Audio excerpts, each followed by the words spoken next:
குருதேவர் ஸ்ரீராமகிருஷ்ணரின் அமுத மொழிகள். எனவே பிரம்மமும் சக்தியும் வேறல்ல. ஒன்றை ஏற்றுக்கொண்டால் மற்றொன்றையும் ஏற்றே ஆக வேண்டும். நெருப்பும் அதன் சூடும் போல நெருப்பை ஏற்றுக்கொண்டால் அதன் சூட்டையும் ஏற்றுக்கொள்ள வேண்டும்.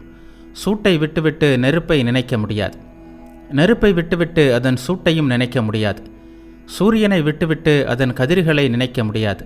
கதிர்களை விட்டுவிட்டு சூரியனையும் நினைக்க முடியாது. பால் எப்படி இருக்கிறது? வெண்மை. வெண்மைதான் பால். பாலை விட்டுவிட்டு அதன் வெண்மை நிறத்தை மட்டும் நினைக்க முடியாது. அதுபோல் பாலின் வெண்மை நிறத்தை விட்டுவிட்டு பாலையும் நினைக்க முடியாது. இதுபோன்றே பிரம்மத்தை விட்டுவிட்டு சக்தியையோ, சக்தியை விட்டுவிட்டு பிரம்மத்தையோ நினைக்க இயலாது. இறைவனை விட்டுவிட்டு உலகையோ, உலகை விட்டுவிட்டு இறைவனையோ நினைக்க முடியாது. ஆத்யாசக்தி ஆடல்மயமானவள். அவள் படைக்கிறாள், காக்கிறாள், அழிக்கிறாள். அவளுடைய பேர்தான் காளி. காளிதான் பிரம்மம். பிரம்மமே காளி.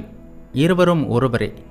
ஆக்கல், அழித்தல், அழித்தல் என்று எந்த செயலும் இல்லாமல் அவள் இருப்பதாக நாம் நினைக்கும்போது பிரம்மம் என்கிறோம். இந்த செயல்களை செய்யும்போது அவளை காளி என்கிறோம், சக்தி என்கிறோம். உள்ளது ஒன்று, நாமரூபம்தான் வேறு. தண்ணீர் ஒன்றே, அதையே ஜலம், வாட்டர், பானி என்றெல்லாம் அழைக்கிறோம். ஒரு குளத்திற்கு 3-4 படித்துறைகள். ஒரு துறையில் இந்துக்கள் நீர் அருந்துகிறார்கள். அவர்கள் அதை தண்ணீர் என்கிறார்கள். மற்றொரு படித்துறையில் முகமதியர்கள் நீர் அருந்துகிறார்கள். அவர்கள் பானி என்கிறார்கள். இன்னொரு துறையில் ஆங்கிலேயர்கள் நீர் அருந்துகிறார்கள். அவர்கள் வாட்டர் என்கிறார்கள்.